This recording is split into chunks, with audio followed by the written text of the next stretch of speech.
So 10 years and 48 days ago, we took this picture on the summit of Mount Everest. 8 doctors, 5 of them anaesthetists, 2 film crew and 15 Sherpas reached the summit as a culmination, at least one aspect of the culmination of the largest medical research expedition to altitude that's ever taken place. My name's Mike Grocott, and I was lucky enough to have the privilege of leading that and leading the research program around it for the last 12 years. And that's what I hope to tell you about this evening. This is David Hillebrand. So David's a very good friend of mine, a climbing friend. And on my 40th birthday, which was only a few months before we went off to Everest, David and I were climbing in North Wales. He's a little bit older than me, but he was in great shape. It was actually pouring with rain, but we had a great day out. And a few weeks later, out of the blue, he developed acute pancreatitis. And some weeks after that, this is an image of David on the intensive care unit at his local hospital. He's very happy to share these images. He's very keen that people learn from his experiences as a patient. David obviously is critically ill. He's been on inotropes, he's been on hemofiltration, he's been on a ventilator so long that he's had to have a tracheostomy. In fact, this turned out to be a very long stay with prolonged recovery, recurrent readmissions to ICU, and he is back, and has been now for a few years, back to climbing, but certainly didn't recover to the level of health that he had when we went out a few months before Everest. And the single thing that draws these two apparently unrelated images together is this molecule, oxygen, or O2 in the medical shorthand. And one of the key things driving all critical illness, and David's illness in particular, along with really severe inflammation, is low levels of oxygen. If you go to altitude, the barometric pressure falls. So the higher you go up through the atmosphere, at least within the troposphere, which is the envelope of atmosphere that covers the surface of the Earth, progressively atmospheric pressure falls, and it falls to a degree such that about the height of Everest Base Camp, about 5,300 meters, it's 1/2 of the sea level value. And when you get to the summit of Everest, which you can see the smallest O2 just next to it there in this image, when you get to the summit of Everest, it's about 1/3. So the barometric pressure it falls, and the proportion of the atmosphere that is oxygen remains the same. So as a consequence, what we call the partial pressure, the amount of oxygen available to breathe, also falls, and by the same degree. So it's about 50%, 1/2 at Everest Base Camp, 1/3 at the summit of Everest. And as I've mentioned, this is a fundamental problem for critically ill patients. The problem as a doctor and a scientist, if you want to understand the role of oxygen in the development and progression of critical illness, is that so many other things are going on. There's a whole variety of different illnesses that constitute critical illness. So a patient can come in following a major road accident, with a pneumonia, following a heart attack. And then we do all sorts of things to these patients. And as a consequence, separating out the sort of cause and effect relationship between any individual factor is very difficult. And we took an alternative approach for our research, which was to take a much simpler model. So healthy individuals ascending to altitude in a very tightly controlled fashion, and I'll come back to that a little bit later, but ascending to altitude where the key thing that's changing is the amount of oxygen they have available to them. So we were able to study adaptation to low oxygen levels, and we already knew from the available literature that there's huge variability in the way that healthy individuals tolerate low oxygen levels, or hypoxia, as we talk about, at high altitude, in the same way that there's huge variability in the way that patients on the critical care unit tolerate different aspects of critical care. Now, the classical model of acclimatization to high altitude has always been about how much oxygen you can get to the tissue. So if we start from a situation where there's less oxygen available to breathe in, there's a number of things you can do, including breathing more, getting more hemoglobin to carry oxygen in the blood, making your heart beat faster and stronger to get oxygen down to the tissues. And all of those things happen.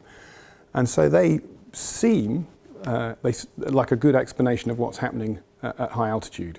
And that's what we talk about as high altitude acclimatization or adaptation. The only problem is that this huge variability that we see in performance high altitude, so there are individuals who have successfully summited Everest without supplemental oxygen, and there are others that will not get to Everest base camp because they can't tolerate these low oxygen levels. This variability is not in any way explained by variation in the things I've just talked about. So if your hemoglobin goes up to a greatest extent, it doesn't mean you're going to perform really well. If you happen to have a very brisk response in terms of your breathing, your ventilation at altitude, that doesn't mean you're going to perform very well.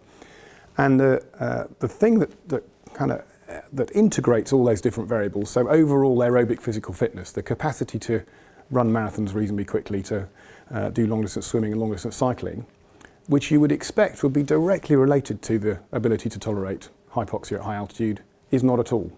And in fact, the converse is true.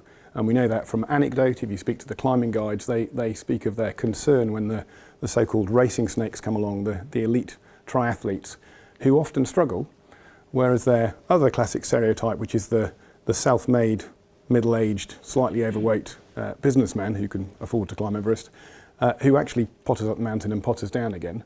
Those stereotypes are well-founded, and certainly our data when we went to Everest reproduced that. So the capacity to adapt well to hypoxia is very different from the capacity to be able to shift a lot of oxygen at sea level, and is a very particular type of adaptation.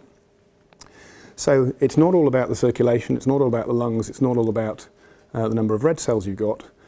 And what we set out to explore at the beginning of this project was whether it could be explained by other factors, and in particular factors that are in the tissues. And specifically, we looked at the function of the very smallest blood vessels, so the so-called microcirculation, which is the tiny little blood vessels less than 100 micrometers in diameter, and the function of the mitochondria.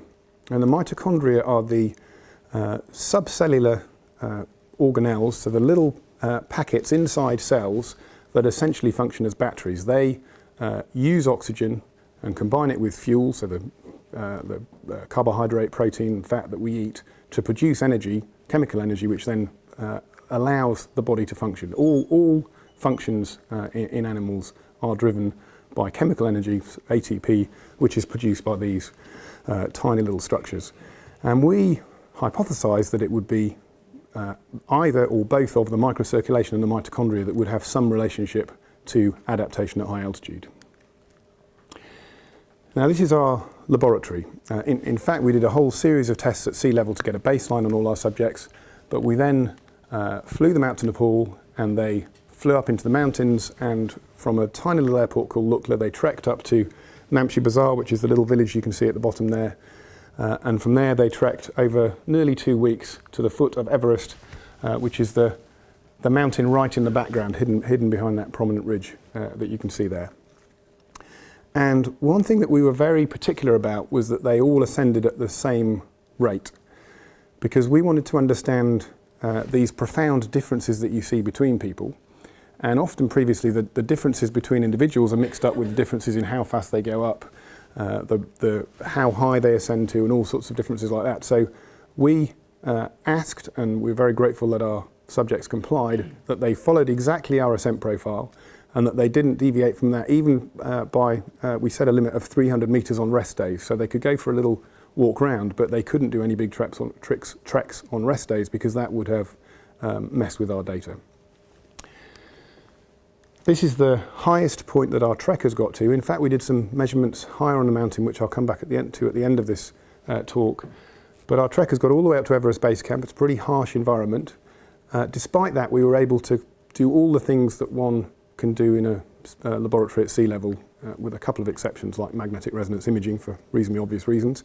But we had 240-volt electricity, we had functioning laptops, we had exercise testing, blood gas machines, cardiac output monitors, all manner of different devices in order to characterize the physiology in the same way as we had done from sea level through Kathmandu and through the other laboratories that we had on the way up to Everest Base Camp.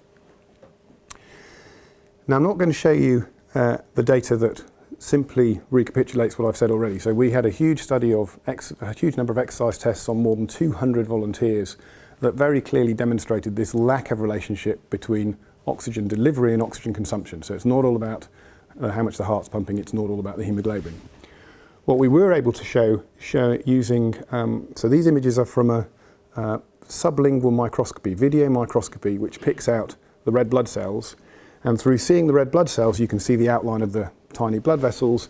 And in fact, the little gaps you can see are the white blood cells between the red blood cells. And this is the same individual, a lowlander, one of our research team, at sea level and at 5,300 meters at Everest Base Camp. And you can see that, certainly contrary to what we expected, and I suspect contrary to what one would intuitively expect, the microcirculation at altitude is incredibly sluggish. It's like a tube of toothpaste squeezing out some toothpaste onto the brush, as opposed to the image on the left, which is a perfectly normal microcirculation at sea level. So this was the first evidence that the microcirculation was disturbed at altitude, and disturbed in a way that was unexpected.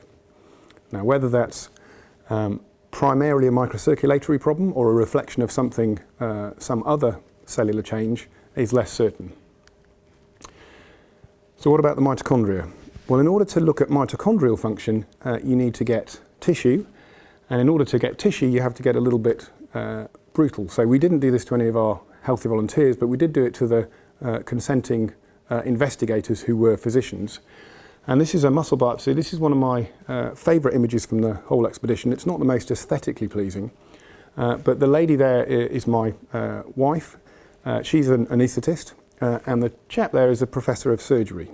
So you can see the appeal of an anaesthetist taking a small muscle biopsy from a professor of surgery. He's a very good friend of ours. I won't go through this data in any detail because it didn't give us the real answer that we wanted, but it gave us some clues. So this was data suggesting that there were changes in the levels of some of the chemicals involved in mitochondrial function, but they didn't say for sure that the function was altered. So it left us with some questions. This is a picture of two climbers. Now, one of them is me a long, long time ago on a very bad hair day. The other one is a chap called Sherpa, who's one of the most successful high-altitude mountaineers of all time. You can see he's a little bit older than me. He's substantially shorter and slighter than I am, and he's a completely extraordinary performer at high altitude. I think he, in the end, summited Everest 22 times and held various other records along the way. And I show this picture because when we came back from Everest, both in our own minds and in the questions when we gave presentations, the issue of how the Sherpas adapted. Everybody recognised that the Sherpas are outstanding performers, but how was it that the Sherpas changed, and did they change in the same way as us, was such a recurring question that we went back in 2013 and did a repeat study with new questions, but addressing essentially the same underlying hypotheses. So these are the microcirculatory images from a lowlander and a Sherpa at Everest Base Camp. Now this lowlander you will see is slightly more perky in their microcirculation than the previous one I showed you, but still pretty sluggish. The Sherpa microcirculation is indistinguishable from how it looked in Kathmandu.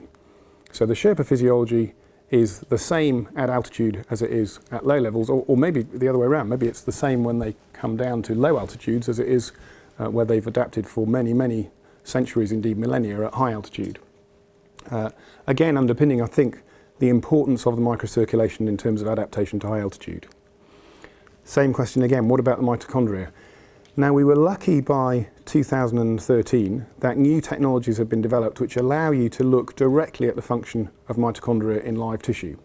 So you still have to do the muscle biopsy, but you can take the tissue out, put it in what's essentially an exercise test machine for individual cells or groups of cells, and you can look at the performance of those, look at the performance in terms of oxygen consumption and the way the mitochondria have adapted.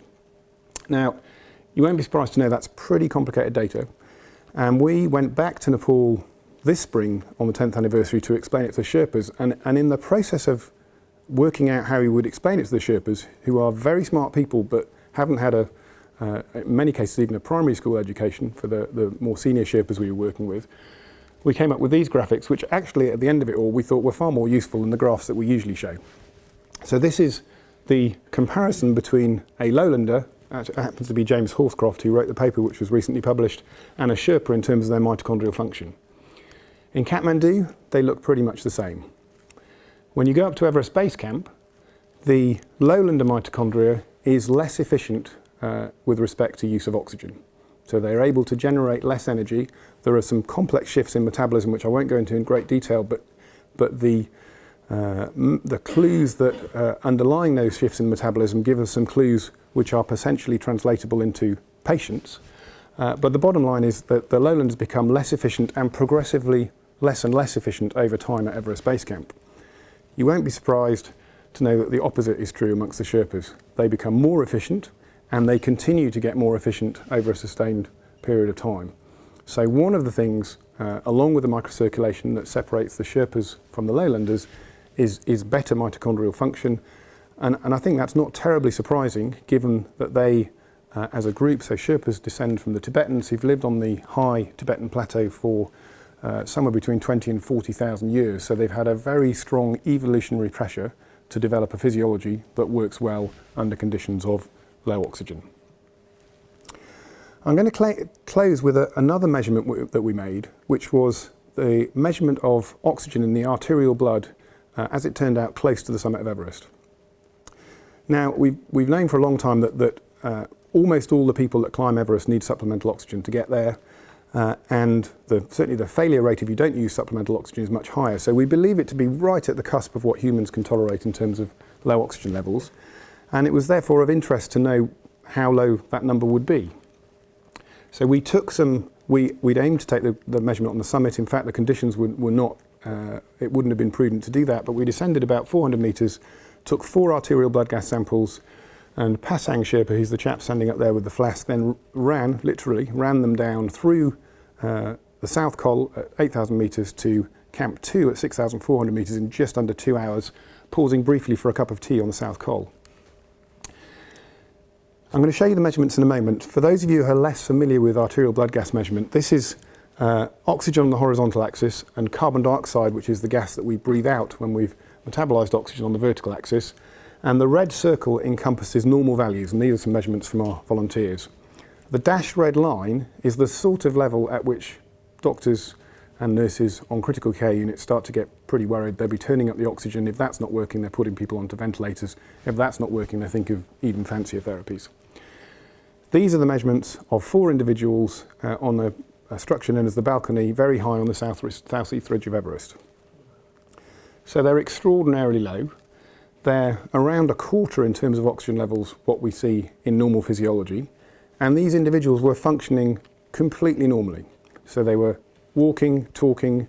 2 of us took the blood gas measurements, so we took 2 each femoral arterial samples, all of them first time without problem. So normal function in the face of really profoundly abnormal physiology. And when we came back and looked at that, it turns out it's very difficult to find these sort of values anywhere. So you can find them in some animals, and in particular in diving mammals. So when the Weddell seal, which this is an image of a Weddell seal, when they surface, they have an arterial oxygen level very similar, about 2.5 kilopascals to that which you find in climbers on the summit of Everest. And you would imagine that it wouldn't be a very evolutionary stable strategy to not get that right. So Weddell seals probably know when the right time to come up is. The other circumstance in which you see oxygen levels that low, outside of things like cardiac arrest or profound opiate overdose, is a circumstance that every single one of us in this room have previously experienced, and that is the fetus in utero. And the threshold between thriving and not thriving, I'm not a neonatologist, but talking to my neonatology colleagues, that threshold is around 2.5 kilopascals. So it may be that this is something close to a fundamental flaw for mammalian physiology. That's interesting and intriguing, but the fetal information is for us a huge driver to continue this work. And that's because it indicates to us that within all of us are the cellular mechanisms, the genetic underpinning, to function effectively and grow and thrive under conditions of profound hypoxia. But something changes between early fetal growth and the in utero period and how we are as adults when we start to experience critical illness. And that suggests to us that there will be elements of fetal physiology, if we can just work out what they are, and either through drug therapies or other means reactivate in adult life, may be profoundly helpful in the management of hypoxic critically ill patients. I'm going to close there with probably my other favourite picture from the expedition. This was the image that we took when we descended from the summit and we just got back down into the Western Combe, which is when it starts to get relatively safe. And the reason I love this image is because it's impossible to tell who's in which group. You can sort of tell who the Sherpas are in part by colour of skin, but the whole group is intermingled. We had, over a period of many months, and in fact we'd climbed with many of these Sherpas before a year earlier, turned into an extraordinary team. And one of the great pleasures for me of this whole endeavour, and it continues to be, we had some very emotional 10th anniversary celebrations a month or so ago, has been the enormous fulfilment of being involved in a team that is so focused on such a challenging goal, and then is fortunate enough to achieve that goal. I'm going to leave it there. I've had an enormous good fun during my career of Extreme Everest and my training in anaesthesia before that, and I hope I will continue to do so in the next 15 or 20 years. Thank you very much for listening, and I'll be delighted to take any questions.